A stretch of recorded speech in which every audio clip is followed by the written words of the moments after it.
ये कहानी है एक ऐसे अनाथ लड़के की जो कि इतना ज्यादा वीक था कि उसके सामने उसके माता पिता को मार दिया जाता है और उसी गुस्से से उसे एक ऐसा वेपन मिलता है जिससे कि वो उस दुनिया का सबसे ज्यादा ताकतवर सॉर्सरर बन जाता है। ये कहानी है दो भाइयों की। बड़े भाई का नाम हमें जैन और छोटे भाई का नाम हमें काचन बताया जाता है और उन दोनों से हमें पता चलता है कि हजारों साल पहले गॉड्स और डीमंस के अंदर एक बहुत ही ज्यादा खतरनाक लड़ाई हुई थी, जहाँ डीमन लॉर्ड गॉड्स को बहुत ही बुरी तरीके से हरा देता है। लेकिन तभी वहाँ पर गॉड्स का गार्डियन आता है जो कि अकेले ही डीमंस के लिए काफी था। हालांकि बहुत सारे डीमंस को हराने के बाद उस गॉड को धोखे से मार दिया जाता है, लेकिन मरने से पहले गार्डियन ने सारे स्ट्रॉन्ग डीमंस को सील कर दिया था। और आखिर में हमें ये बताया जाता है कि गार्डियन के मरने के बाद उसके बॉडी के 72 पीसेस हो गए थे, जो कि इसी दुनिया में अलग अलग जगह पर फैल गए हैं। वहीं पर हम जैंग और काचन को देखते हैं जिनका घर टूट के गिरने वाला था। वो दोनों ही दौड़ते हुए घर से बाहर आते हैं और बाहर आते साथ ही उनका घर मिट्टी में मिल जाता है। अगले सीन में हम जैंग और काचन के फादर को देखते हैं जिनका नाम गोंग होता है और अपने बच्चों को प्रोटेक्ट करने के लिए वो एक बहुत ही खतरनाक डीमन से लड़ रहा होता है, लेकिन उस मॉन्स्टर का लेवल काफी ज्यादा हाई था, जिस वजह से गोंग उससे लड़ नहीं पाता और बहुत ही बुरी तरीके से पिटता है। हालांकि जैसे ही वो डीमन बच्चों के ऊपर हमला करने वाला था तो गोंग उन्हें बचा लेता है और जब बहुत बार हमला करने के बाद भी उस डीमन के ऊपर कोई फर्क नहीं पड़ रहा था, तब गोंग अपनी पूरी ताकत लगाते हुए एक मैजिक करता है और उसके मदद से वो उस डीमन को एक जगह रोकने के लिए कामयाब रहता है। हालांकि गोंग को भी पता होता है कि उसका ये मैजिक ज्यादा देर तक काम नहीं करेगा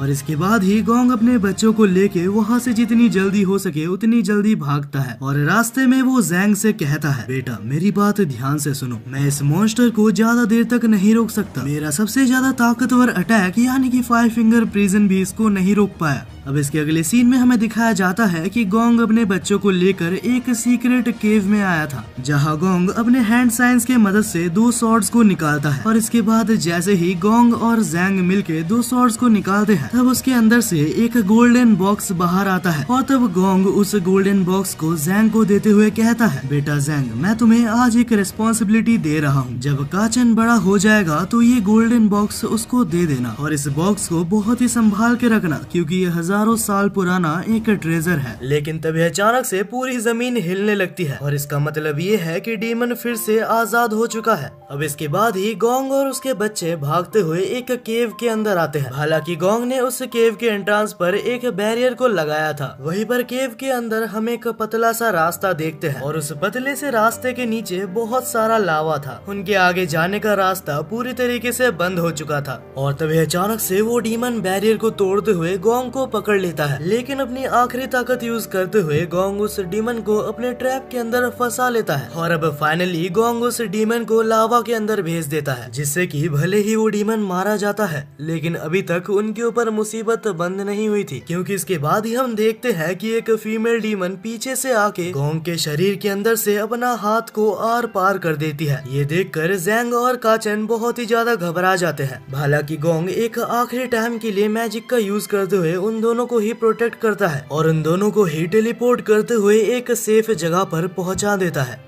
अब इसके बाद ही हमें 10 साल बाद का सीन दिखाया जाता है, जहां जैंग और काचन बहुत ही बड़े हो चुके थे। जहां हम जैंग को देखते हैं जो कि एक पेड़ के ऊपर बैठा था और काचन एक लिजर्ड का कॉस्ट्यूम पहना था क्योंकि वो लोग एक मिशन पे जा रहे थे। कुछ टाइम बाद हमें एक टकला सा प्रीस्ट दिखाया जाता है जो एक अबैंडन्ड टेम्पल पे आया था और तब वो प्रीस्ट एक आदमी से कहता है, इस टेम्पल पे एक बहुत ही खतरनाक डीमन का साया है और वो तुम्हें मारना चाहता है। और ये सुन के उस आदमी की फट जाती है और वो वहाँ से भाग जाता है। हालांकि इसके बाद ही जैंग और काचन यहाँ पर आते हैं और उस टकले को पकड़ लेते हैं, क्योंकि ये टकला कोई प्रीस्ट नहीं है, ये बस एक फर्जी है जो कि लोगों से पैसा लूटता है।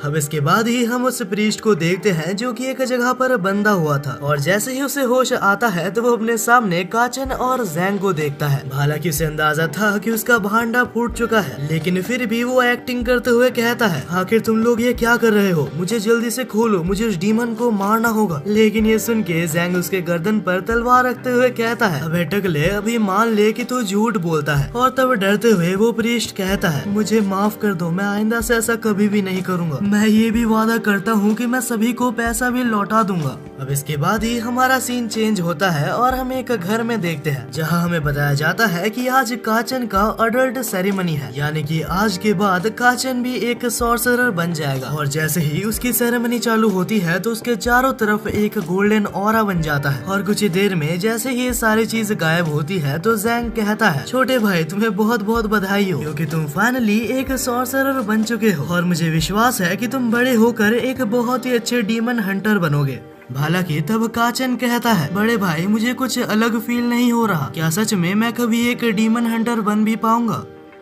चिंता मत करो काचन, हमने बहुत सारी लड़ाइयाँ एक साथ लड़ी है और मुझे बहुत ही अच्छी तरीके से पता है तुम एक बहुत ही अच्छे डीमन हंटर बन सकते हो। अब इसके बाद ही जैंग काचन को वही गोल्डन बॉक्स दे देता है और ये वही गोल्डन बॉक्स है जो कि इनके पापा ने इन्हें दी थी। और जैसे ही काचन उस बॉक्स को खोलता है तो उसके अंदर से एक छोटा सा रॉड निकलता है। हालांकि काचन को समझ नहीं आता कि आखिर इस रॉड से उसे क्या करना है। तब जैंग कहता है कि मुझे भी कोई आइडिया नहीं है कि आखिर ये क्या है, हालांकि जो भी है ये हमारे पापा ने हमें दिया है। अगर ये कोई काम का ना भी हो तो भी इस दुनिया में ये मेरे लिए काफी कीमती है।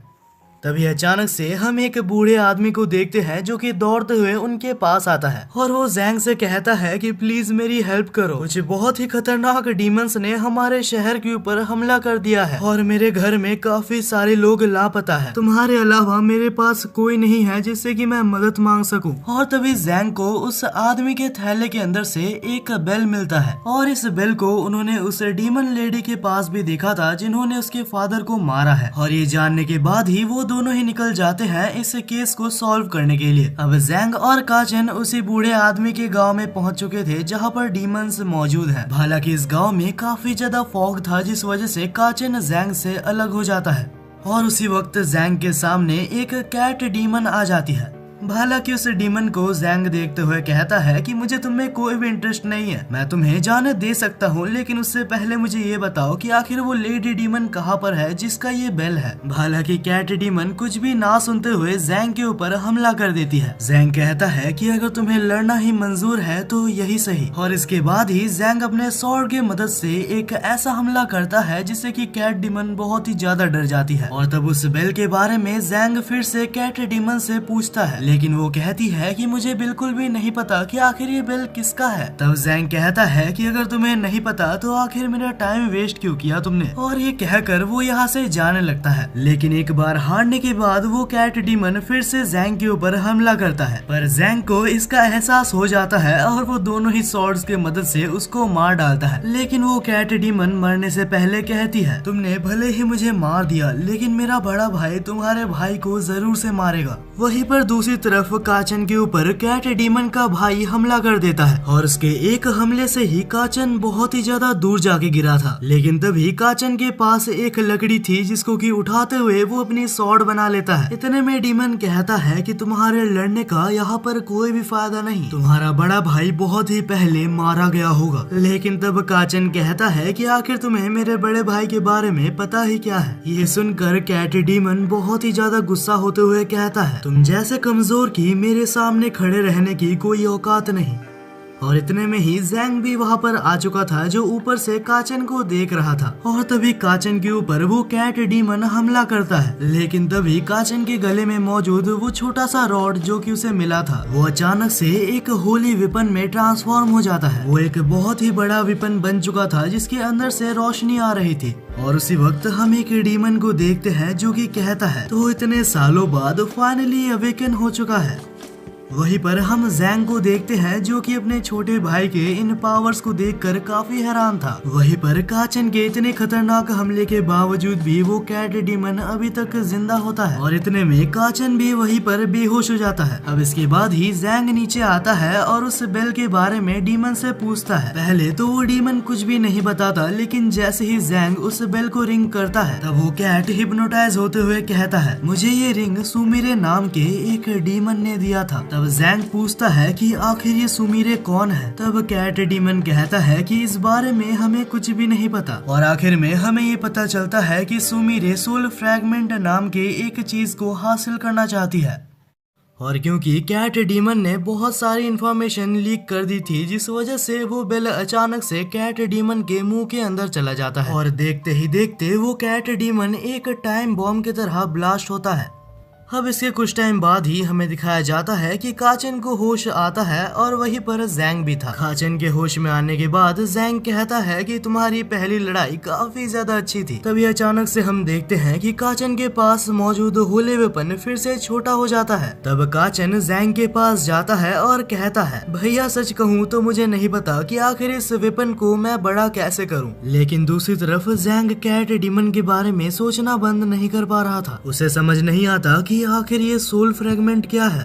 लेकिन तभी अचानक से काचन और जैंग के पीछे दो अननोन पर्सन आ जाते हैं, जो कि आने के बाद काचन के पास से उस होली वेपन को लेने की बात कर रहे थे। और इतने में जैंग भी अपने स्वॉर्ड को बाहर निकाल लेता है। हालांकि इस वक्त जैंग की हालत बिल्कुल भी सही नहीं थी। कल की फाइट की वजह से वो काफी ज्यादा इंजर्ड था।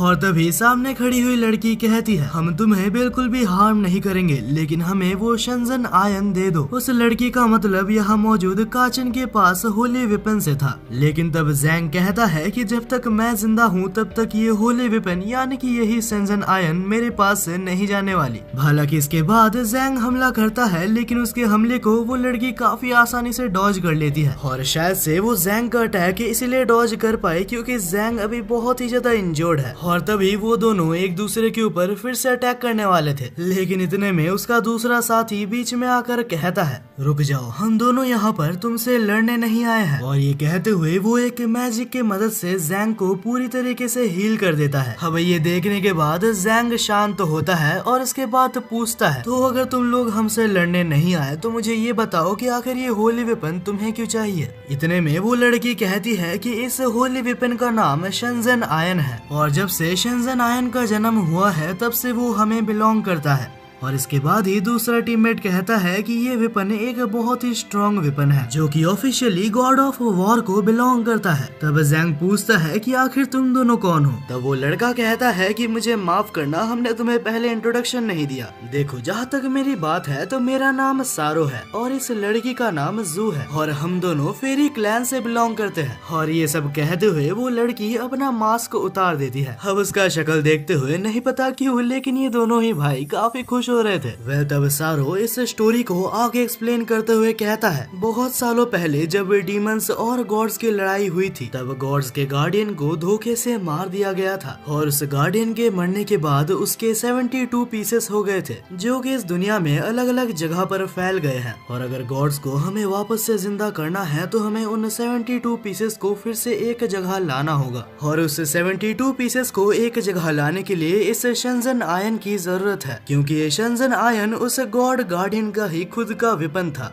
अब इस कहानी को बहुत ही अच्छे से सुनने के बाद जैंग कहता है, देखो तुम्हारी कहानी मुझे काफी अच्छी लगी, लेकिन आखिर मैं कैसे मान लूं कि तुम सच बोल रहे हो। सारो कहता है कि जैंग, तुम्हें हमारी बातों पे विश्वास करना ही होगा, क्योंकि इतने सालों से ये डिवाइन वेपन यानी कि ये शंजन आयन सो रहा था और गॉड ऑफ वॉर के हिसाब से जब भी ये शंजन आयन एक्टिवेट होता है तो उसका ऑरा बहुत ही ज्यादा होता है, यहाँ तक उसका इम्पैक्ट हेवन और हेल तक भी जाता है। यानी कि जब कल ये शंजन आयन एक्टिवेट हुआ था तो डीमंस और गॉड्स सभी को पता चल चुका है कि शंजन आयन एक्टिवेट हो चुका है और अगर ये शंजन आयन कोई गलत हाथों में चला गया तो डीमन लॉर्ड फिर से जिंदा हो सकता है और अगर गलती से भी ऐसा हो गया तो ये दुनिया तबाह हो जाएगी और तब इस दुनिया को बचाने के लिए कोई गॉड भी नहीं बचेगा। मगर इतना कुछ सुनने के बाद भी जैंग कहता है, देख भाई, मुझे तेरे बातों में बिल्कुल भी भरोसा नहीं आ रहा। इतने में जू कहती है कि आखिर तुम्हें समझ क्यों नहीं आता, अगर गलती से भी डीमन लॉर्ड पहले आजाद हो गया तो इस दुनिया को कोई भी नहीं बचा पाएगा।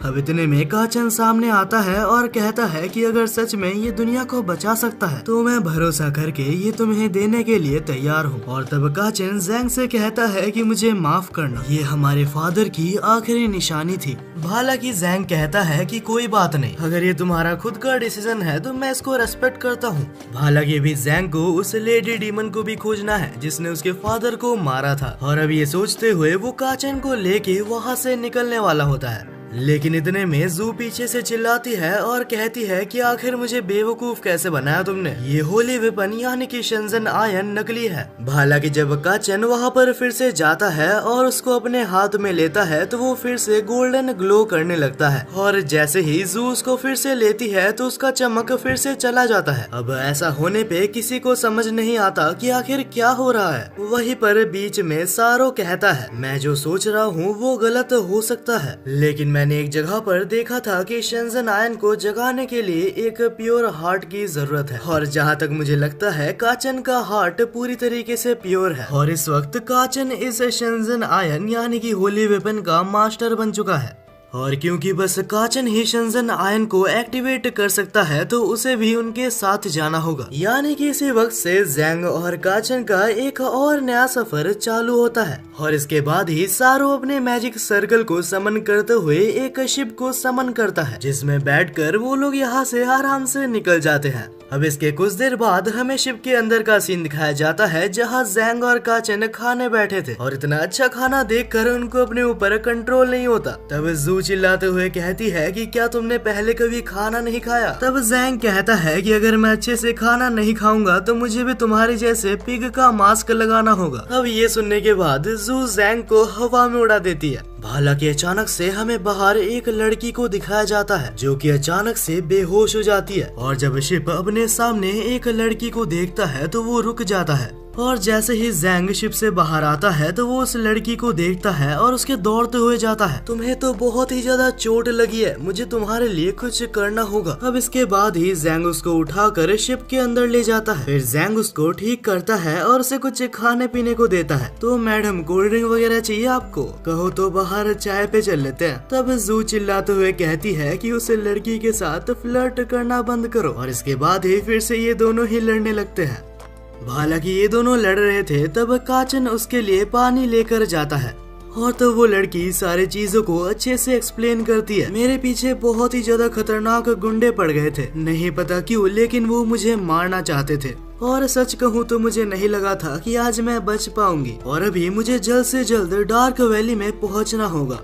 तब जैंग खुश होते हुए कहता है कि तुम्हारी किस्मत काफी अच्छी है, क्योंकि इस वक्त हम भी वहीं पर जा रहे हैं सोल फ्रैगमेंट को खोजने के लिए। यहाँ तक कि काचन उसको होली वेपन भी सामने लाकर दिखा देता है। तभी जू चिल्लाते हुए कहती है कि ये सारी चीजें तुम्हें सीक्रेट रखनी है। हालांकि ये इन्फॉर्मेशन जानने के बाद वो लड़की बहुत ही अजीब तरीके से स्माइल कर रही थी, और तभी हम उस लड़की को देखते हैं जो कि कहती है, मुझे माफ करना, मैंने अपना नाम नहीं बताया, मेरा नाम जिंग है। और इसके बाद ही काफी रात हो चुकी थी तो वो लोग सोने के लिए चले जाते हैं। अब इसके अगले सीन में हम सभी को देखते हैं जो कि बहुत ही आराम से सो रहे थे, जहाँ जैंग घोड़े बेचकर सो रहा था और उसके साइड में काचन भी सो रहा था। और जब सभी लोग बहुत ही गहरी नींद में थे तब जैंग अपना हाथ आगे करती है और एक मैजिक के मदद से वो काचन के गले से उस शेंजन आयन को लेना चाहती थी। हालांकि सोते हुए ही काचन ने उस अटैक को डिफ्लेक्ट कर दिया था, और इससे पहले कि जैंग उसको फिर से ले पाती तभी अचानक से सारो वहाँ पर नंगा आ जाता है। ऑफ कोर्स वो नहाने के बाद गलत रूम में घुस गया था, और जैसे ही सारो को ये रियलाइज होता है तो वो वहाँ से चला जाता है। हालांकि जैंग काफी ज्यादा इरिटेट हो गई थी, वो कहती है कि आखिर मैं ये कहाँ पर फंस गई।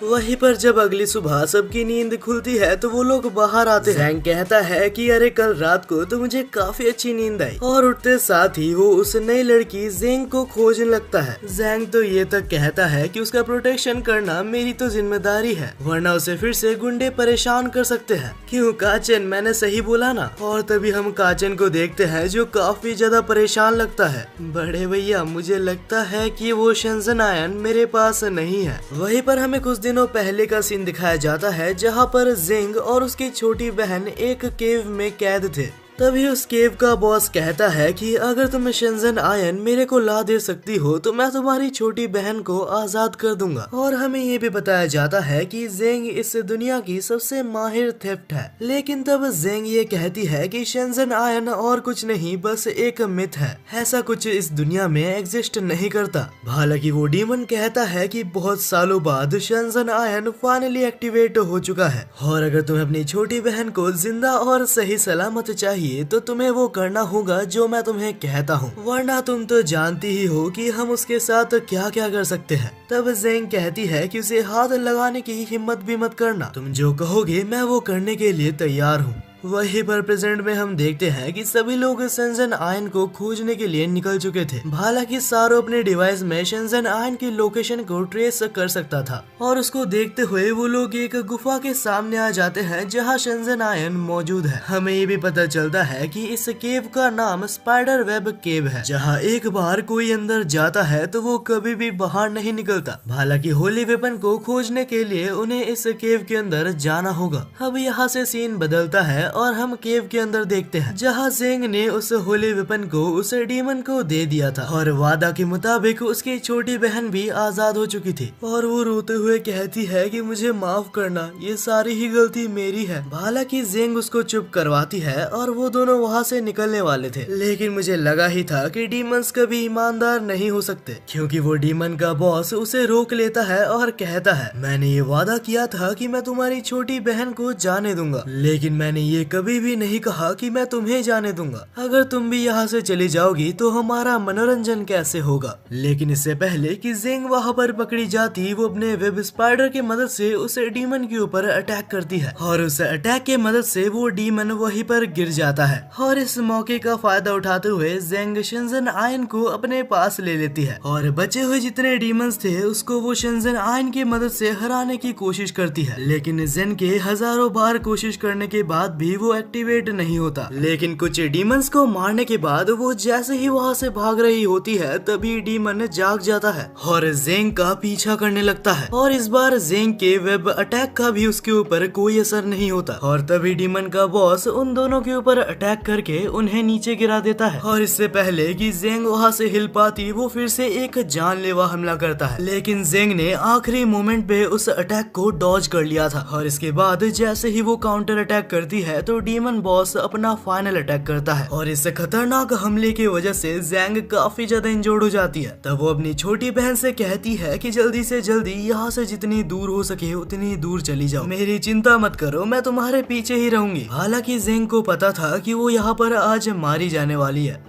उसी वक्त हम एक और पतले डीमन को देखते हैं जो उन दोनों के ऊपर एक बैरियर बना देता है। तब हमें पता चलता है कि इस डीमन का नाम रॉक स्टार है और वो खुश होते हुए कहता है कि तुम लोग इस बैरियर से अपनी जिंदगी में नहीं निकल सकते। हालांकि यहाँ से सीन शिफ्ट होता है और हम बाहर जेंग और काचन को देखते हैं और तभी जेंग चिल्लाते हुए कहता है बस मुझे एक बार पता चल जाए कि किसने मेरा शेंजन आयन चुराया है। उसी वक्त हम सारो को देखते हैं जो कि कहता है कि मुझे पता चल गया कि शेंजन आयन कहाँ पर है, लेकिन सच में इस केव का रास्ता काफी ज्यादा कॉम्प्लिकेटेड है। और तब वो लोग डिसाइड करते हैं कि वो सभी लोग एक टीम बना के अलग अलग जाएंगे ताकि वो लोग जल्द से जल्द शेंजन आयन को खोज सके। अब इसके बाद हमें कुछ टाइम बाद का सीन दिखाया जाता है जहाँ काचन और जेंग उस जगह पर पहुँच चुके थे और फाइनली घंटों की मेहनत के बाद उन्हें अपने सामने शेंजन आयन दिखता है। लेकिन मुसीबत ये थी कि उनके सामने ही डीमन बॉस भी था। तभी जेंग काचन को रोकता है और कहता है रुक जाओ काचन, ये वक्त सही नहीं है,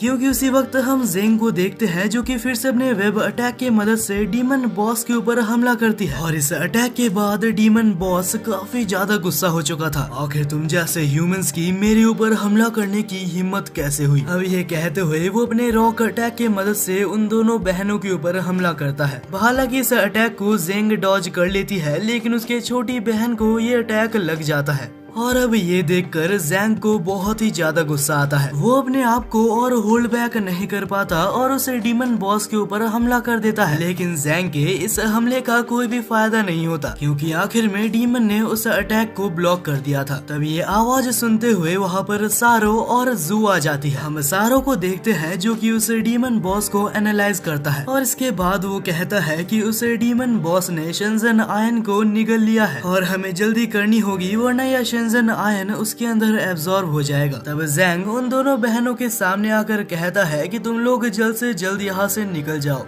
ये सुनकर वो पतला सा डीमन फिर से उन दोनों को रोकने के लिए आगे बढ़ता है, लेकिन जेंग उसे डराते हुए कहता है कि अबे उधर ही रुक जा और आगे बढ़ा तो मैं तुझे मार दूंगा।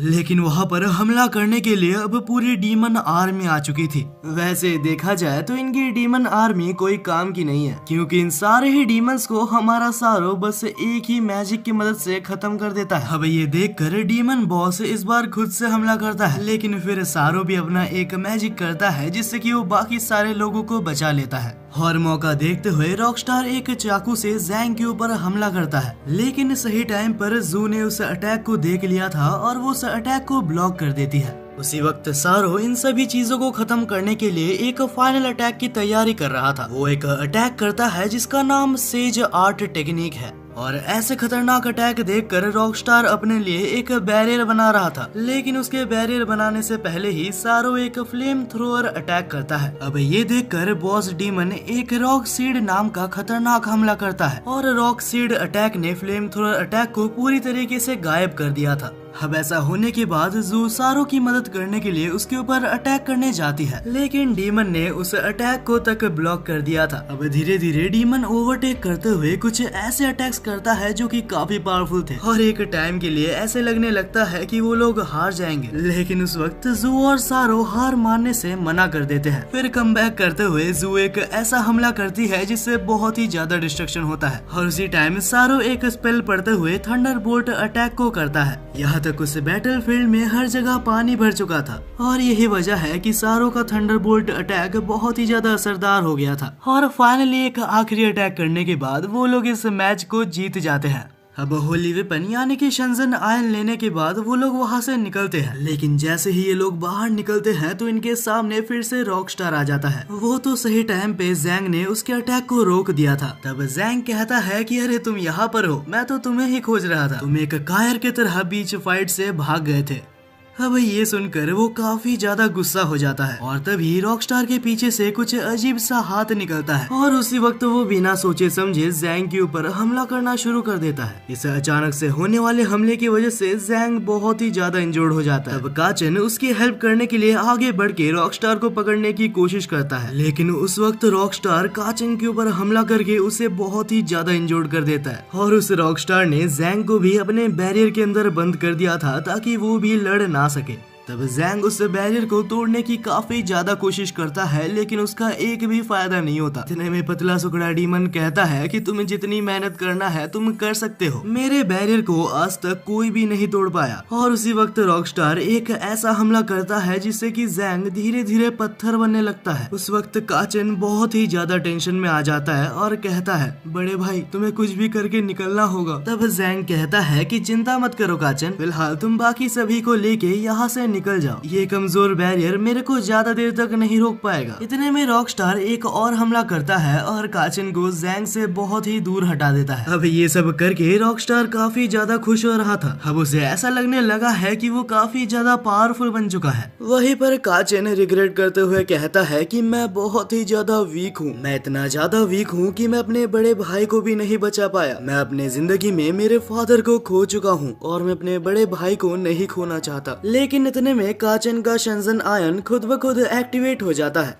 और जैसे ही काचन उस शंजन आयन को पकड़ता है तो वो फिर से एक बड़े रॉड में तब्दील हो जाता है। शंजन आयन से आने वाली एनर्जी इतनी ज्यादा खतरनाक थी कि वो बैरियर तक टूट जाता है, लेकिन इससे पहले काचन कुछ कर पाता रॉकस्टार उसको एक लात मारता है और उसे दूर हटा देता है, और शंजन आयन को अपने पास लेते हुए कहता है कि बस अब ये मेरे कंट्रोल में आ चुका है और अब मैं इतना ज्यादा ताकतवर बन जाऊंगा कि कोई मुझे नहीं हरा पाएगा। लेकिन रॉकस्टार का ऑरा प्लस होने से पहले ही माइनस में चला जाता है। अरे अभी तो ये रॉड बढ़ा हुआ था, अचानक से ये फिर से नॉर्मल कैसे हो गया? और इसी मौके का फायदा उठाते हुए जैंग अपने वेपन की मदद से रॉकस्टार का हाथ ही काट देता है, और इसके बाद ही इन दोनों के अंदर एक बहुत ही खतरनाक लड़ाई फिर से चालू हो जाती है। लेकिन इस बार जैंग सीरियस था और उसको हराना लगभग नामुमकिन था। जैंग अपनी एजिलिटी बूस्ट करता है और रॉकस्टार को एक ही सेकंड के अंदर मार डालता है। हालांकि इतने खतरनाक अटैक के बाद भी रॉकस्टार पूरी तरीके से नहीं मरा था। तभी अचानक से हमें रॉकस्टार के अंदर कहीं एक आदमी दिखाया जाता है, और तब रॉकस्टार हंसते हुए कहता है कि तुम्हारी ऑरा और तुम्हारे स्किल्स पूरी तरीके से उसकी तरह है। बहुत टाइम पहले हमें डबल सॉर्ड मास्टर को मारने का ऑर्डर मिला था, और अब इससे पहले कि रॉकस्टार कुछ और कह पाता वो खुद ही मारा जाता है, और उसके मरने के बाद उसके अंदर से हमें एक सोल फ्रैगमेंट मिलता है। अब इसके अगले सीन में हम सभी को बस के अंदर देखते हैं जहाँ सारो भी अपने मैजिक के मदद से जिंग को हील नहीं कर पाता।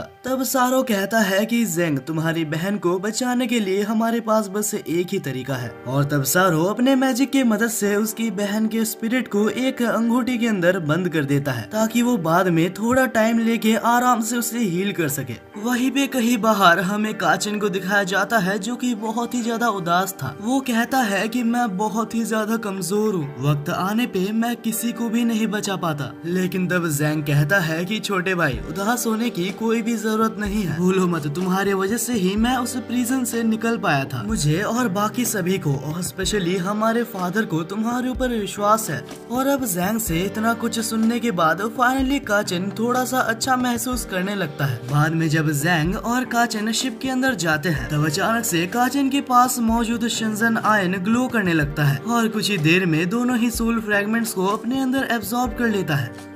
अब हालांकि सोल फ्रैगमेंट एब्जॉर्ब हो चुका था लेकिन इसके साइड इफेक्ट्स दिखना चालू हो गए थे क्योंकि इस वक्त काचिन को बहुत ही जोर का फीवर आया हुआ था। तब सारो आता है और कहता है मुझे लगा था कि ऐसा कुछ हो सकता है। और उसी वक्त अपने रूम से जिंग बाहर आती है और उसने बहुत ही छोटे कपड़े पहने थे। तभी जू चिल्लाते हुए कहती है कि अगर तुम्हारे पास कपड़े नहीं है तो खरीद लो। अब मुझे नहीं पता कि ये रूल्स है या फिर जू को जलन हो रही है, तो कमेंट करके जरूर बताना। अब अगले सीन में हम सभी को एक स्टोर में देखते हैं जहाँ ये लोग कपड़े खरीदने आए थे और नहीं पता क्यों लेकिन इस ओनर को देख के मुझे इसके इरादे ठीक नहीं लग रहे। अब इसके बाद जिंग अपने लिए कपड़े देखना चालू कर देती है। वहीं पर जू काचिन के लिए उस ओनर से शंजो बीन मांगती है और इस बीन को खाने के बाद काचिन का फीवर बहुत हद तक नीचे आ जाता है। और तब जैंग के पूछने पे ओनर कहता है कि ये कुछ स्पेशल टाइप की शंजो बीन होती है। ये बीन्स काफी ज्यादा हेल्दी होती है और इनसे बहुत ही जल्दी रिकवर हुआ जा सकता है। हालांकि जब जैंग उसे खरीदने जाता है तो उसकी प्राइस 2 बिलियन येन बताता है, जो सुनकर जैसे जैंग आगे आया था वैसे ही पीछे चला जाता है और उसे 100 लैंग्वेजेस में गरीब घोषित कर दिया जाता है। लेकिन जैंग की जगह सारो उन सारे ही पिल्स को खरीदता है। तब जू चिल्लाते हुए कहती है कि आखिर यहाँ पर इतनी ज्यादा गर्मी क्यों है। तब ओनर कहता है कि इस शहर को फायर सिटी क्लाउड के नाम से जाना जाता है। जब बहुत सालों पहले गॉड्स और डीमंस के बीच में आखिरी फाइट हुई थी तब यहाँ पर एक बहुत ही खतरनाक मीटियोर गिरा था जो कि बहुत ही ज्यादा गर्म था और उसी दिन के बाद से यहाँ का क्लाइमेट पूरी तरीके से चेंज हो चुका है। यहाँ तक इस शहर के ऊपर एक कर्ज भी लग चुका है क्योंकि इस शहर में एक डीमन रहता है जिसका नाम फायर क्लाउड है। और फिर कुछ देर बाद हमें ये भी पता चलता है कि जिस जगह मीटियोर गिरा है उस जगह एक और सोल फ्रैगमेंट मौजूद है। अब काचिन और जेंग को छोड़ के बाकी सारे ही लोग उस सोल फ्रैगमेंट को इकट्ठा करने निकल जाते हैं।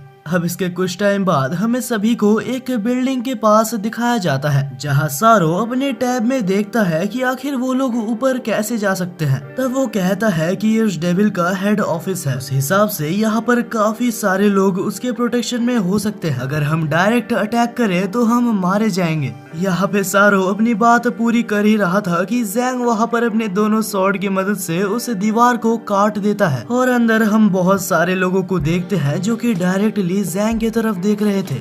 अब यहाँ से हमारा सीन बदलता है और हम काचिन और जिंग को देखते हैं जहाँ काचिन को अभी भी बुखार आया होता है और जिंग उसकी देखभाल कर रही थी। हालांकि हमारा काचिन सोते हुए एक सपना देख रहा था और ये सपना 100 साल पुराने गॉड और डीमंस के बीच की लड़ाई है, जहाँ काचिन पूरी स्टोरी देखता है कि आखिर कैसे गॉड ऑफ वॉर को डीमंस धोखे से मार देते हैं। और जैसे ही कहानी खत्म होती है तो उसके सामने अचानक से 2 सोल फ्रैगमेंट्स आ जाते हैं और उन सोल फ्रैगमेंट्स के साथ वो दोनों ही डीमंस उसके सामने थे। जहाँ डीमन बॉस काचिन से कहता है कि तुम बहुत ही ज्यादा वीक हो, तुम कभी भी अपने भाई और अपने दोस्तों को नहीं बचा सकते। अगर तुम्हें स्ट्रॉन्ग बनना है तो तुम्हें अपने सोल को सैक्रिफाइस करना चाहिए और ऐसा करने से तुम एक डीमन लॉर्ड जितने ताकतवर बन जाओगे। तब काचिन इस बारे में सोचता है, मैं सच में काफी ज्यादा वीक हूँ, हमेशा हर लड़ाई में मुझे बचाया जाता है और मैं कुछ भी नहीं कर पाता। लेकिन अगर स्ट्रॉन्ग बनने के लिए मुझे अपना सोल सैक्रिफाइस करके दूसरों को मारना पड़े तो मैं ऐसा कभी भी नहीं करूँगा। और बस इतना कहते साथ ही उसका शिनजन आयन फिर से ग्लो करने लगता है और उसी वक्त शिनजन आयन के अंदर से एक आवाज आती है, तुमने इस टेस्ट को पार कर लिया है और मैं आज से तुम्हारा होता हूँ। तुम्हारी और मेरी सोल आज से एक है। अब ये टेस्ट खत्म होते साथ ही काचन की आंख खुलती है और जैसे ही काचन सामने देखता है तो उसके सामने जिंग मौजूद थी। और फिलहाल काचन को कुछ भी समझ नहीं आता कि आखिर अभी उसके साथ क्या हुआ। अब यहाँ से हमारा सीन चेंज होता है और हम बाकी सभी को देखते हैं, जहाँ सारो और जू ने लगभग सारे लोगों को हरा दिया था और आखिर में जितने लोग बचे होते हैं उसको जैंग हरा देता है। अब यहाँ मौजूद सारे लोगों को हराने के बाद वो लोग जैसे ही आगे बढ़ के एक हॉल में आते हैं, तब जैंग को सामने एक लड़की की फोटो दिखाई देती है। वहीं पे जैंग उस फोटो को देख के कुछ सोच रहा था कि सामने अचानक से एक आदमी आ जाता है और अचानक से उसे देखकर जैंग उससे पूछता है कि क्या तुम फायर क्लाउड डीमन हो। लेकिन ये सुनने के बाद वो आदमी कुछ भी नहीं कहता और तब वो जैंग से पूछता है कि आखिर तुम लोग अंदर कैसे आए। बस इतना सुनते साथ ही जैंग उसके ऊपर हमला करना शुरू कर देता है, लेकिन जैंग के हमले का उसके ऊपर कोई भी असर नहीं होता और वो अपने फायर मैजिक की मदद से उसे दूर हटा देता है और फिर कहता है कि तुम तो एक डीमन हंटर हो, आखिर तुम्हारा यहाँ पर क्या काम है। अच्छा मैं समझ गया, तो तुम्हें मेरे अंदर मौजूद सोल फ्रैगमेंट चाहिए, लेकिन उसे लेने के लिए तुम्हें मुझे हराना होगा। और ये कहते हुए वो जैंग के ऊपर हमला कर देता है। हालांकि जैंग उसका हमला रोकने में कामयाब होता है, लेकिन जैंग इस हमले को ज्यादा देर तक नहीं रोक पाता और इसके बाद वो बंदा कहता है कि मैं अपने गोल के काफी ज्यादा करीब हूँ, मुझे अपने गोल तक पहुँचने के लिए और 2 फेरीज का ब्लड चाहिए और मेरी किस्मत इतनी अच्छी है कि मेरे सामने 2 फेरीज मौजूद है। बस एक बार तुम दोनों मेरे हाथ में आ जाओ, उसके बाद मैं एक ऐसे फॉरबिडन आर्ट का इस्तेमाल कर सकता हूँ और तब मैं इतना ज्यादा ताकतवर बन जाऊंगा कि मुझे कोई भी नहीं हरा सकता। अब इसके बाद ही ये लोग काफी देर तक फाइट करते हैं लेकिन जीत नहीं पाते। उसी वक्त जैंग सारो और जू से कहता है इसे तुम दोनों का ब्लड चाहिए और हम ऐसा होने नहीं दे सकते, तो तुम दोनों प्लीज मेरी बात मानो और यहाँ से निकल जाओ, मैं इसे अकेले संभाल सकता हूँ। अब अपने दोस्त के ऊपर भरोसा करते हुए सारो और जू वहाँ से निकल जाते हैं। अब उस टेम्पल के बाहर हमें एक फर्नेस दिखाया जाता है जो कि कुछ ही देर में ब्लास्ट होने वाला था और अगर वो ब्लास्ट होता है तो पूरा शहर कुछ चंद सेकंड्स के अंदर जल जाएगा। वहीं पे हम फायर क्लाउड और जैंग को देखते हैं जो कि अभी तक लड़ रहे थे और यहाँ तक जैंग फायर क्लाउड डेविल के सारे अटैक्स को डॉज भी कर रहा था और बस एक ही मौका मिलते हुए जैंग उसको पूरी तरीके से काट देता है। लेकिन फायर क्लाउड इतनी जल्दी नहीं मरने वाला था क्योंकि जैंग ने जिस चीज को काटा था वो बस फायर क्लाउड की एक परछाई थी। वहीं पे डेविल जैंग के ऊपर हमला करते हुए कहता है मैं तुम्हें यहाँ पर जिंदा छोड़ सकता हूँ, लेकिन उसके बदले तुम अपने दोनों फेरी दोस्तों को यहाँ ला के दो। और अपने दोस्तों के बारे में ऐसा सुनकर वो बहुत ही ज्यादा गुस्से में उसके ऊपर हमला करने आगे बढ़ता है, लेकिन इतने में फायर क्लाउड डेविल उसे एक मुक्का मार के बेहोश कर देता है और उसके बाद कहता है कि तुमसे लड़के मुझे काफी मजा आया, लेकिन अभी तुम मरने वाले हो। और जैसे ही वो जैंग को मारने वाला था तो तभी वहाँ पर सारो और जुआ के उससे बचा लेते हैं, लेकिन सारो के डिफेंस मैजिक करने के बावजूद डेविल का पावर इतना ज्यादा था जिस वजह से सारो के गले पे एक कट लग जाता है और टाइम रहते साथ डेविल उसका खून अपने पास ले लेता है। हालांकि सारो जैंग को लेके वहाँ से निकलने में कामयाब रहते हैं, लेकिन अब इसके बदले फायर क्लाउड डेविल को एक फेरी का खून मिल चुका था। अब इसके बाद ही फायर क्लाउड डेविल उस खून को लेके रिचुअल चालू करता है। तब वो सारो के ब्लड से वहाँ पर कुछ लिखता है और उसकी इस प्रोसेस को कंप्लीट करते साथ वहाँ पर एक मैजिकल सर्कल आ जाता है। और अब ये सब करने के बाद फाइनली फायर क्लाउड डेविल ने उस जुजुत्सु को एक्टिवेट कर दिया था। अब यह काम खत्म करने के बाद फायर क्लाउड डेविल बाहर उस इन्फर्नो के पास जाता है और उसके पास पहुंच के वो कहता है फाइनली मेरे इतने सालों का इंतजार आज खत्म होने वाला है। और इसके बाद जैसे ही वो फॉरबिडन स्पेल का यूज करता है तो कुछ भी नहीं होता। अब इतनी मेहनत करने के बाद जब कुछ भी नहीं होता तो ये देख के उसे बहुत गुस्सा आता है। यहाँ तक इस फॉरबिडन स्पेल का यूज करने पे ये शहर पूरी तरीके से बर्बाद हो चुका था। अब यहाँ से हमारा सीन बदलता है जहाँ हम जैंग को बाकी सभी के साथ देखते हैं। जैंग की हालत बहुत ही ज्यादा खराब होती है, यहाँ तक शिंजो बीन का भी उसके ऊपर ज्यादा असर नहीं होता। तब सारो सोच रहा होता है कि क्या कोई ऐसा तरीका नहीं है जिससे कि हम फायर डेविल को वीक कर सके। उसी वक्त शॉप ओनर कहता है कि अरे मुझे याद आया, हम फायर डेविल को कंट्रोल कर सकते हैं, लेकिन उस वेपन को लाने के लिए हमें फर्नेस के पूरे निचले भाग में जाना होगा। लेकिन उस जगह की सिक्योरिटी बहुत ही ज्यादा स्ट्रॉन्ग है, हम जैसे नॉर्मल इंसान वहाँ पर कतई नहीं जा सकते। वहाँ पर बस एक ही इंसान जा सकती है और वो है जिंग, क्योंकि उसे माना जाता है इस दुनिया की सबसे माहिर चोर। तभी जिंग कहती है कि लेकिन मैंने अपनी छोटी बहन को वादा किया है, मैं चोरी नहीं कर सकती। हालांकि जब शॉप ओनर उसे बताता है कि ये वेपन और किसी का नहीं फेरिस का ही था, जो कि अभी फायर डेविल ने उनसे जबरदस्ती छीन लिया है। अब इसके बाद जिंग इन्वेस्टिगेशन करती है और एक सीक्रेट जगह से अंदर जाती है, जहां सामने उसे दो लोग मिलते हैं जो कि सीसीटीवी कैमरा पे उन्हें देख रहे थे। उन्हें ठिकाने लगाने के बाद जिंग वहां से आगे बढ़ती है।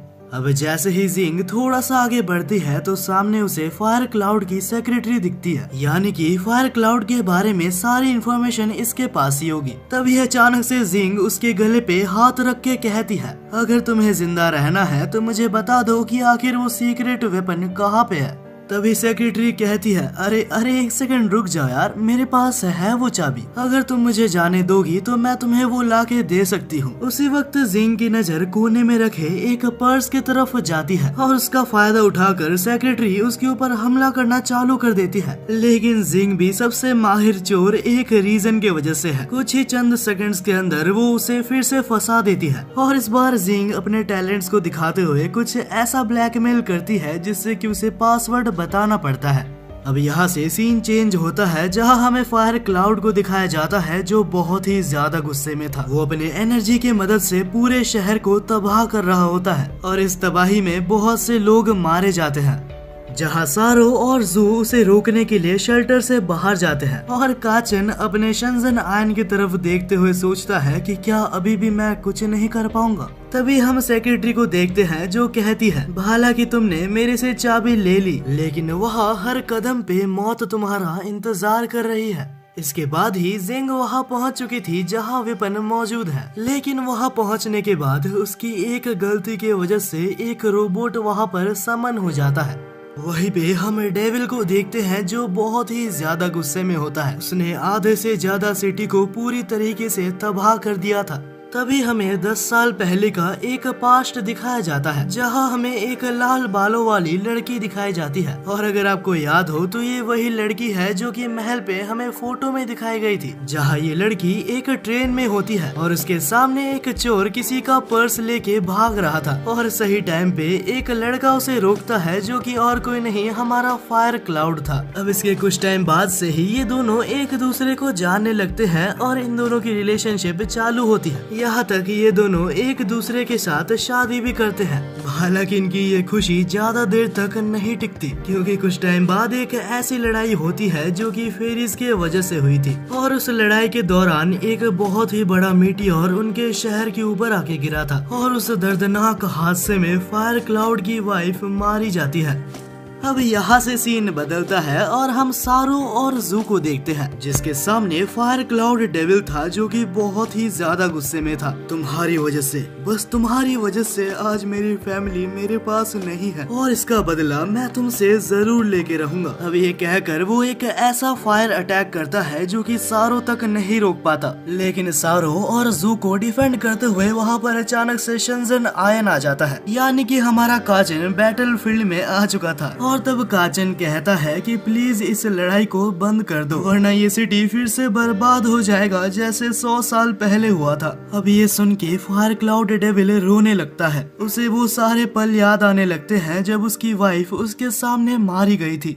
तब सारो कहता है कि बहुत समय पहले जब डीमन लॉर्ड गॉड और फेरिस को मारना चाहता था, तब उसने फेरिस क्लैन के तरफ एक बहुत ही बड़ा मीटियोर लॉन्च किया था और उस मीटियोर को फेरिस आखिरी टाइम पे डॉज करने में कामयाब रहे थे। लेकिन उस वक्त ये मीटियोर इस शहर में आ गिरता है और इस वक्त फायर क्लाउड बहुत ही ज्यादा गुस्से में था। वो कहता है कि तुम फेरीज कभी भी कोई मॉर्टल्स की इज्जत नहीं करते। अब ये कहते हुए फायर क्लाउड मैजिक से सारो के ऊपर हमला करता है। हालांकि हमारे काचन ने अपने शिनज़ेन आयन की मदद से उन दोनों को प्रोटेक्ट कर लिया था। तब काचन समझाने की कोशिश करता है कि अगर तुम भी वही करते हो जो कि डीमंस ने किया था तो ये चीज तुम्हें भी एक डीमन बनाती है। हालांकि काचन यहाँ पर बस समझाने की कोशिश कर रहा था कि तुम पास्ट को नहीं बदल सकते, लेकिन शायद ये चीज फायर क्लाउड को समझ नहीं आती। वो लिटरली इतना ज्यादा गुस्सा हो जाता है कि वो एक डेविल में बदल जाता है और तब वो काचन के ऊपर एक ऐसा हमला करता है जो कि बहुत ही ज्यादा फेटल था।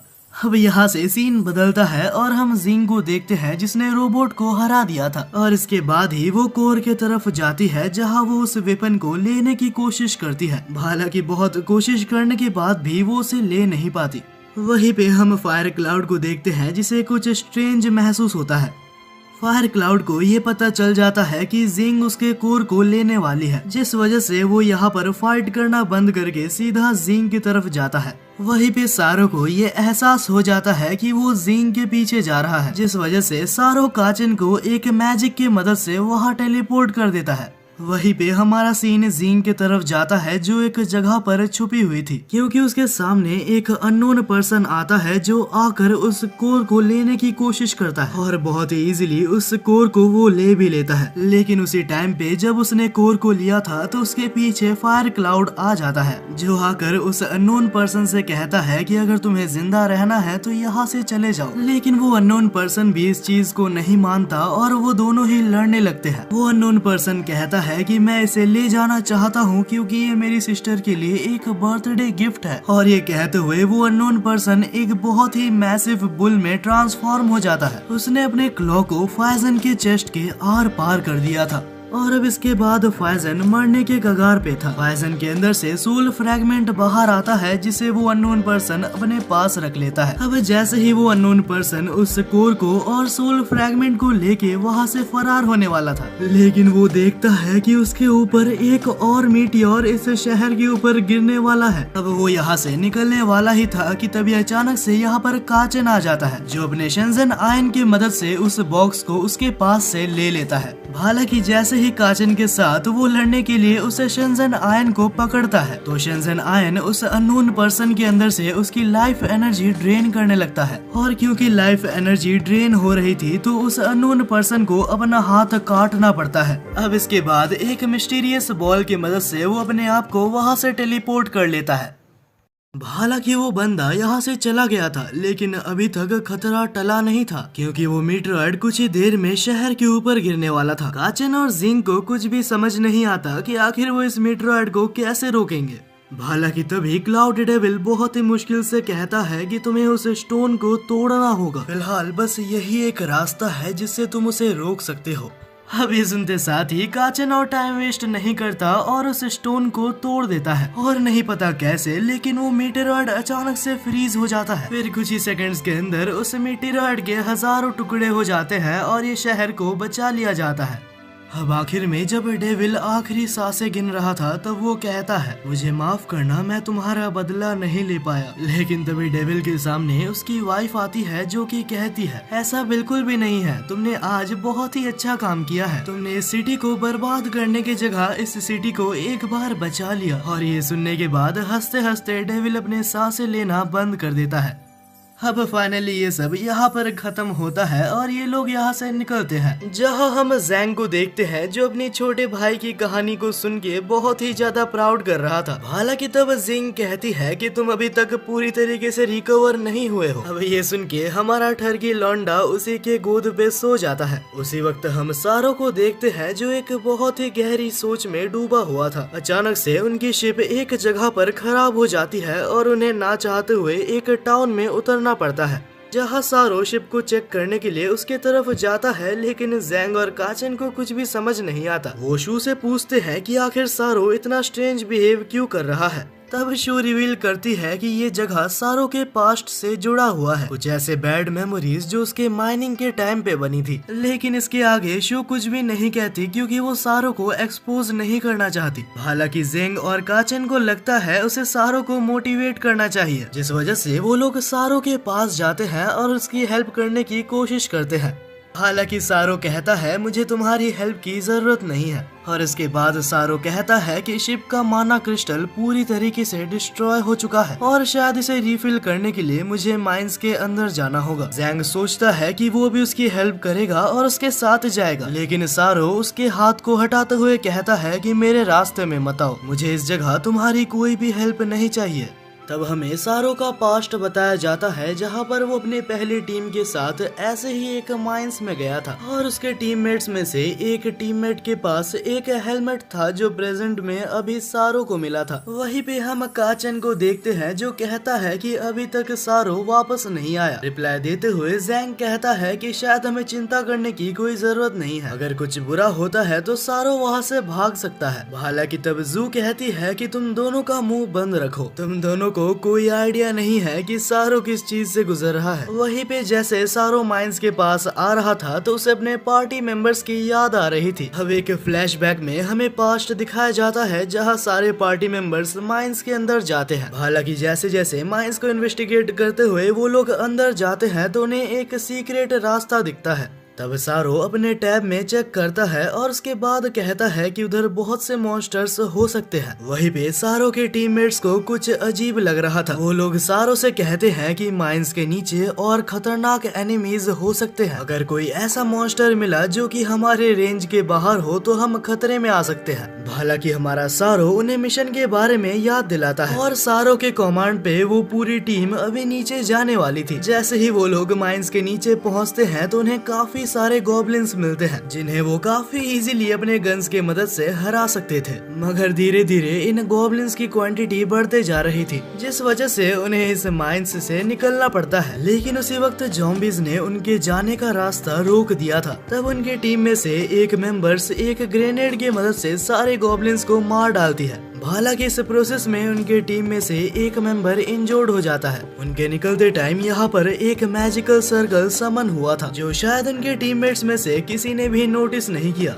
अब इसके बाद वो सारे ही लोग एक सेफ स्पॉट पे आ जाते हैं जहां वो लोग HQ को सारी चीजें बताते हैं और उनसे बैकअप की डिमांड करते हैं। हालांकि अचानक से उनके कैंप के पीछे एक मॉन्स्टर आ जाता है। इस मॉन्स्टर को कॉर्प्स रीपिंग बीस्ट के नाम से जाना जाता था। वहीं पे प्रेजेंट में जैंग कहता है कि मैं इस बीस्ट को जानता हूँ, ये एक ऐसा बीस्ट है जो कि कॉर्प्स को खाता है और इतना ज्यादा स्ट्रॉन्ग है कि इमॉर्टल्स को भी इससे खतरा है। तब शू कहती है कि ऐसे खतरनाक मॉन्स्टर्स डार्क रेल्म में ही रहते हैं और किसी को भी ये अंदाजा नहीं था कि आखिर वो माइंस में क्या कर रहा था।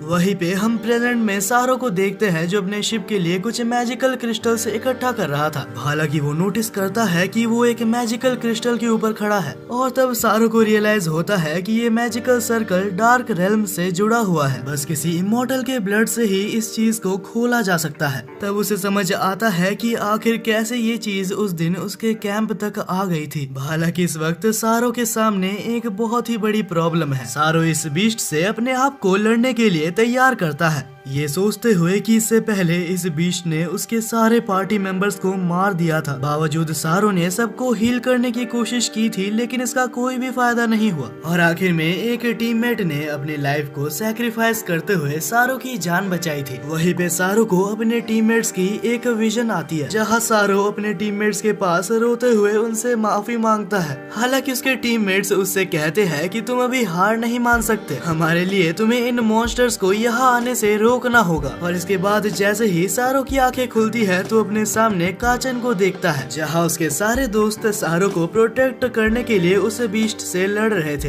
हालांकि उनके एक भी अटैक का उस बीस्ट के ऊपर कोई असर नहीं होता। तब सारो काचन से कहता है कि प्लीज तुम सभी को अपने बैरियर के मदद से डिफेंड करना। काचन सारो को रोकते हुए पूछता है कि क्या तुम अपने आप को सैक्रिफाइस करने का सोच रहे हो। सारो कहता है कि मैं अपने और दोस्तों को खो नहीं सकता। ये कहते हुए सारो चल के उस बीस्ट के सामने आता है और वो अपने आप को वहाँ पर सैक्रिफाइस करने वाला था, लेकिन आखिरी मौके पे काचन उसे रोकता है और अपने शिनजन आयन के पावर्स को यूज करते हुए वहाँ पर एक बहुत ही बड़ा हमला करता है, जिससे कि वो माइन पूरी तरीके से डिस्ट्रॉय हो जाता है और वहाँ पर सनलाइट आने लगती है। और जैसे ही सनलाइट उस बीस्ट के ऊपर गिरती है तो वो मारा जाता है। और आज काचन की वजह से इस ग्रुप में सारे लोग जिंदा थे। आखिर में सारो जाने से पहले अपने फॉर्मर कॉमरेड्स को शुक्रिया अदा करता है, हमेशा उसके ऊपर भरोसा और उसका साथ ना छोड़ने के लिए। अब इसके बाद ये लोग अपनी जर्नी कंटिन्यू करते हुए आगे बढ़ते हैं, जहाँ कुछ देर बाद वो लोग एक ऐसे रिवर के पास पहुंच चुके थे जो सारी इंजरीज को हील कर सकता है। हालांकि तब जिंग पूछती है कि सच में अगर ये रिवर इतना ही ज्यादा रेयर है तो फिर इस रिवर के पास बहुत से लोग होने चाहिए थे। तब जू कहती है कि जब बहुत सालों पहले सारो के टीम मेंबर्स को डीमंस ने मार दिया था, तब सारे गाँव वालों को ऐसा लगा कि यहाँ डीमंस अटैक करने वाले हैं, जिस वजह से यहाँ पर रहने वाले सारे लोगों ने इस गाँव को छोड़ दिया। अब इसके अगले सीन में हम जैंग और काचन को उसी रिवर में नहाते हुए देखते हैं, जहां काचन नोटिस करता है कि जैंग के सारे इंजरीज हील हो रहे थे। तभी वो लोग वहाँ पर एक मिस्टीरियस मैन को देखते हैं जिसका नाम मूगन था। उसे देख के जैंग उसके पास जाता है और उससे बात करने की कोशिश करता है, लेकिन मूगन उसको इग्नोर कर देता है। अब जैंग रिवर से निकलता है जहाँ काचन उसे उसके कपड़े और दोनों स्वॉर्ड्स ला के देता है। तब जैंग काचन से कहता है कि नहीं पता क्यों, लेकिन ये आदमी कोई आम आदमी नहीं है। काचन कहता है मुझे भी ये आदमी ठीक नहीं लग रहा, चलो बड़े भाई हम यहाँ से निकलते हैं। जैंग कहता है कि शायद तुम ठीक बोल रहे हो। ये कह के वो दोनों यहाँ से निकलने वाले थे, लेकिन मूगन जैंग के दोनों स्वॉर्ड्स को नोटिस करता है और उसे रोकता है। और तो मूगन को याद आता है कि बहुत पहले चैन नाम के एक डीमन हंटर के साथ उसने लड़ा था और वो भी अपने टाइम में 2 स्वॉर्ड्स का यूज करता था। पहले तो चैन बस एक ही स्वॉर्ड के साथ मूगन से फाइट करता है, लेकिन तब चैन को रियलाइज होता है कि मूगन काफी ज्यादा स्ट्रॉन्ग है और तब वो सीरियस होके अपने सेकंड स्वॉर्ड को निकालता है। और इसके बाद इन दोनों के अंदर बहुत ही खतरनाक लड़ाई चलती है, लेकिन इन दोनों की ही पावर्स ऑलमोस्ट सेम थी और आखिर में इन दोनों को अपने सिग्नेचर मूव का इस्तेमाल करना पड़ता है। और जब ये दोनों ही अपने सिग्नेचर मूव का इस्तेमाल करते हैं तो उसमें से चैन जीत जाता है, जहाँ इस खतरनाक अटैक से मूगन के चेहरे पे एक स्क्रैच आ गया था। जब प्रेजेंट में मूगन जैंग को इस स्टोरी के बारे में बताता है, तब जैंग कहता है कि तुम जो भी कह रहे हो मुझे समझ नहीं आ रहा, क्योंकि ये दोनों ही स्वॉर्ड मेरे फादर ने मुझे दी है। हालांकि मूगन कहता है कि नहीं, मैं ये कह सकता हूँ कि ये दोनों ही स्वॉर्ड चैन की है। और बाद में ये कहता है कि तुम्हें ये स्वॉर्ड रखने का कोई हक नहीं, क्योंकि मुझे नहीं लगता कि तुम वर्ल्ड के स्ट्रॉन्गेस्ट डीमन हंटर हो। जैंग कहता है कि मैं इस दुनिया का सबसे ज्यादा स्ट्रॉन्गेस्ट डीमन हंटर बनने वाला हूँ और अगर तुम्हें ऐसा नहीं लगता तो मैं तुम्हें हरा के ये साबित कर सकता हूँ। अब ये दोनों यहाँ लड़ने वाले होते हैं कि बीच में काचन आ जाता है और सही टाइम पे जू और सारो भी यहाँ आ जाते हैं। काचन जू को सारी बातें बताता है जो कि अभी इनके साथ हुई, जो सुन के जू मूगन के पास जाके उसे कहती है कि कोई दिक्कत मत करो, हमें अभी काफी सारे काम करने बाकी हैं। और ये सुनते साथ मूगन अपना स्वॉर्ड निकाल के उस स्वॉर्ड को स्विंग करता है। हालांकि उसने जानबूझ के उस स्वॉर्ड को जू के ऊपर नहीं चलाया था, लेकिन बस उसके एक स्वॉर्ड के स्विंग से दूर मौजूद एक पत्थर के टुकड़े हो जाते हैं, जो देख के सभी लोग काफी शॉक थे। तब मूगन कहता है कि मुझे जैंग के साथ लड़ाई करनी है। हालांकि तब जिंग बीच में आके सबको कहती है ये मूगन और कोई नहीं, दुनिया का सबसे स्ट्रॉन्गेस्ट स्वॉर्ड्समैन है। हालांकि तब जिंग बहाना बनाते हुए कहती है कि अभी तक जैंग रिकवर नहीं हुआ, क्योंकि उसे काफी सारे इंजरीज है, तो इस वक्त वो लड़ नहीं सकता। मूगन कहता है कि अगर ऐसा है तो मैं तुम्हें आधे दिन का टाइम देता हूँ, लेकिन यहाँ से भागने की कोशिश मत करना, वरना तुम में से कोई भी यहाँ से जिंदा वापस नहीं जाएगा।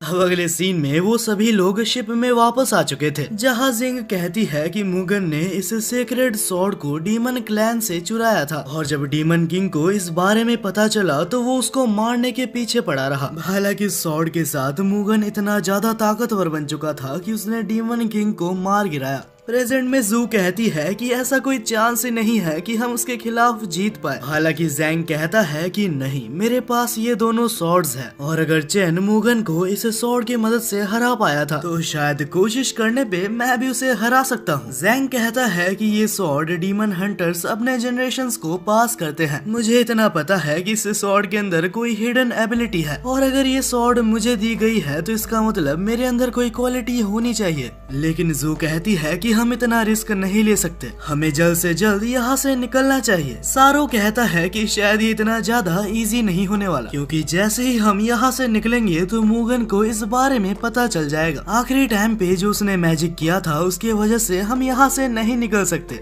जैंग कहता है कि अच्छी बात है, मेरा यहाँ से भागने का कोई प्लान नहीं था। वो ये भी कहता है कि अगर अभी हम भाग जाते हैं तो फ्यूचर में आने वाले स्ट्रॉन्गर ओपोनेंट्स को हम कैसे फेस करेंगे। उसे ये भी याद आता है कि कैसे उसके फादर ने उसे और उसके भाई को प्रोटेक्ट किया था और कैसे उसके फादर ने कभी हार नहीं मानी। और वो ये भी कहता है कि अगर मुझे अपनी जिंदगी भी देनी पड़े मैं काचन को प्रोटेक्ट करूंगा। हालांकि काचन गुस्से में कहता है कि मैं प्रोटेक्ट नहीं होना चाहता, मैं अपनी आप की प्रोटेक्शन कर सकता हूँ। अगले सीन में हम जैंग को देखते हैं जो रिवर में अपने आप को हील कर रहा था। कुछ ही देर में वहाँ पे जिंग भी आती है जो जैंग से कुछ कहना चाहती थी। सबसे पहले वो जैंग को थैंक्स कहती है इतना कुछ करने के लिए। तब उसकी नजर जैंग के बैक पे कुछ स्कार्स पे जाती है। उसे रियलाइज होता है कि बचपन से ही जैंग काचन को प्रोटेक्ट करता आ रहा है। तब वो जैंग से कहती है कि काचन तुम्हें खोने से डरता है, यहाँ तक मैं भी अपनी बहन के ना होने से अभी तक रिकवर नहीं कर पाई हूँ और मैं बिल्कुल नहीं चाहती कि तुम भी उसी फीलिंग को फेस करो। और आखिर में उसे मरने से मना करती है। अगली सुबह जैंग पूरी तरीके से रिकवर हो चुका था, जहाँ सारो एक मैजिक से उसकी स्पीड को बूस्ट करता है और जिंग उसे एक व्हाइट स्पाइडर आर्मर देती है जो काफी ज्यादा स्ट्रॉन्ग है। आखिर में जैंग काचन से कहता है कि मेरा ओपोनेंट काफी ज्यादा स्ट्रॉन्ग है, तो ऐसा हो सकता है कि आखिर में मैं मारा जाऊं। लेकिन वो ये भी एक्सप्लेन करता है कि मैं हार नहीं मान सकता। आखिर में कहता है कि अगर हम अपने फियर को करेज में बदल सके तो हम कुछ भी कर सकते हैं। तभी एक फ्लैशबैक में हम छोटे जैंग को देखते हैं जो डबल स्वॉर्ड्स की तरफ देख रहा था। तभी उसके फादर वहाँ आके कहते हैं सिर्फ चुने हुए डीमन हंटर्स ही इस स्वॉर्ड को चला सकते हैं, यहाँ तक मैं भी इस स्वॉर्ड को नहीं चला सकता। जैंग तब कहता है कि मुझे भी एक दिन इस स्वॉर्ड को चलाना है। वापस प्रेजेंट में जैंग मुगन के ऊपर अटैक करने की कोशिश करता है, लेकिन मुगन अपने स्वॉर्ड की मदद से उसे पीछे ढकेल देता है। इसके बाद मुगन जैंग के ऊपर अटैक करता है। हालांकि आर्मर ने जैंग को बचा लिया था, लेकिन दूसरे अटैक से जैंग को उसका आर्मर भी नहीं बचा पाता और जैंग इंजोर्ड हो जाता है। तब सारो नोटिस करता है कि मुगन का स्वॉर्ड बहुत ही लंबा है और इससे मुगन को एक एडवांटेज मिलता है। अब जब जैंग मुगन के अटैक्स को डॉज कर रहा था तब उसे अपना एक पास्ट याद आता है जब उसके डैड उसके साथ प्रैक्टिस करते थे। हालांकि जैंग उससे कंप्लेन करता है क्योंकि जैंग के फादर के पास एक लंबी वेपन थी। जैंग अपने फादर को एक चीटर कहता है और वहाँ से भागने लगता है। हालांकि भागते हुए वो अपने वेपन को अचानक से फेंकता है, लेकिन उसके फादर उस वेपन को डिफ्लेक्ट करके उस डुएल को जीत जाते हैं और आखिर में कहते हैं कि तुम्हारे ट्रिक्स बिल्कुल भी इफेक्टिव नहीं है और जैंग तुम्हें और ज्यादा ट्रेनिंग करनी होगी। बाद में हम जैंग को रात को ट्रेनिंग करते हुए देखते हैं, जहाँ अचानक से उसके ऊपर काफी सारे चमगादड़ हमला कर देते हैं, लेकिन अपने स्वॉर्ड की मदद से वो उसे हरा नहीं पाता और लड़ते हुए जैंग को समझ आता है कि उसके वेपन्स की कोई गलती नहीं है और तब वो रियलाइज करता है कि एक वेपन की रीच अच्छे टेक्निक्स के मदद से काउंटर की जा सकती है। अगली सुबह हम देखते हैं कि सारे चमगादड़ हार चुके थे, जहाँ जैंग अपने फादर के साथ एक और डुएल करता है, जहाँ इस बार अपने नए टेक्निक के साथ जैंग अपने फादर के ऊपर भी भारी पड़ रहा था। उसके डैड हमला करते हैं, लेकिन जैंग उस हमले को डॉज करने में कामयाब होता है और आखिर में वो अपने फादर तक को हरा देता है।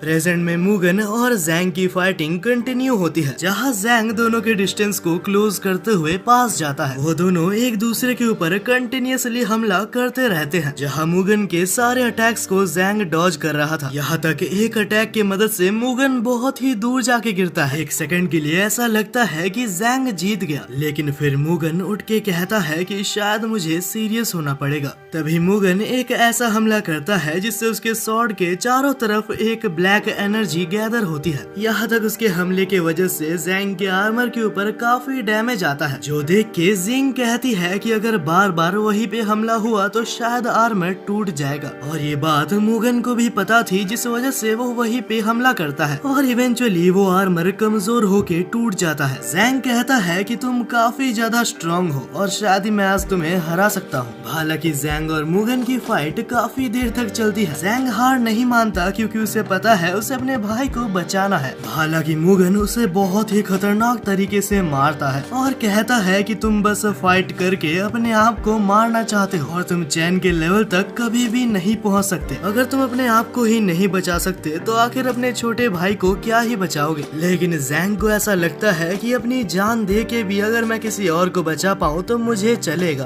तभी ज़ैंग के एक और फ्लैशबैक में हमें दिखाया जाता है कि वो एक बेयर से लड़ रहा था, लेकिन उससे लड़ते वक्त वो इंजर्ड हो गया था और जैसे ही उसका ब्लड उसके स्वॉर्ड तक जाता है तो एक बहुत ही मिस्टीरियस पावर अनलॉक होता है और स्पेशल एबिलिटी के साथ वो इतना ज्यादा ताकतवर बनता है कि लिटरली उसे कोई नहीं हरा सकता। हालांकि सही टाइम पे उसके फादर उसे रोकने में कामयाब रहते हैं क्योंकि ये पावर बहुत ही ज्यादा खतरनाक है और इसे यूज करने से बॉडी को उसकी कीमत चुकानी पड़ती है। यहाँ तक इस पावर को यूज करने से उसकी जान भी जा सकती है। वहीं पे प्रेजेंट में ज़ैंग डिसाइड करता है कि वो उस पावर का यूज करेगा। वो अपने हाथों को काट के उस ब्लड को स्वॉर्ड तक जैसे ही लेता है तो मिस्टीरियस पावर एक्टिवेट होती है। मुगन इस अटैक को देखते साथ पहचान जाता है कि इस अटैक का नाम ब्लड सैक्रिफाइस है। वहीं पे ज़ैंग बस एक ही अटैक से मुगन को बहुत इंजर्ड कर देता है और उसे मारने के बाद जैसे ही हम ज़ैंग को देखते हैं तो उसकी आईज रेड ग्लो कर रही थी और वो बिल्कुल ही एक डीमन की तरह दिख रहा था। सो गाइस यार, आज की वीडियो हम यहीं पे खत्म करते हैं। मुझे पता है ये एक बहुत ही बड़ा क्लिफ हैंगर पे मैंने आपको छोड़ दिया, लेकिन यार अगर आपको इसका पार्ट 2 चाहिए तो जरूर से कमेंट करो। और एक बहुत ही इम्पोर्टेंट बात आज मुझे आपसे शेयर करनी है। तो भाई ऐसा है कि आपका ये दोस्त ज्यादा दिन तक वीडियोस नहीं बना पाएगा शायद, और 7 से 8 महीने बाद मेरे को यहाँ से जाना पड़े। आप मेरी फैमिली हो तो मैं आपको रीजंस जरूर बताऊंगा, लेकिन आज नहीं। आज मेरी बस एक ही रिक्वेस्ट है, इससे पहले कि मैं यूट्यूब को छोड़ के जाऊं मुझे अपने पास 100K सब्सक्राइबर्स की फैमिली चाहिए। हाँ सच में मैं बस इतना ही चाहता हूँ। तो अगर आपको मेरी वीडियोस जेन्युइनली पसंद है तो आप सब्सक्राइब जरूर से कर दीजिएगा यार। इस वीडियो को 3 बार हाइप जरूर से कर देना ताकि इस वीडियोस को थोड़ी सी रीच मिल जाए। और मुझे कॉमेंट करके ये जरूर बताना कि आप आउट ऑफ 10 इस एनिमे को कितना रेटिंग दोगे। और क्योंकि ये एनिमे आने वाले एपिसोड्स में काफी अच्छा होने वाला है तो मैं इसे 9/10 की रेटिंग देना चाहता हूँ। इस वीडियो को लाइक कर देना। बाकी तब तक के लिए मिलता हूँ मैं इसके सेकंड पार्ट में।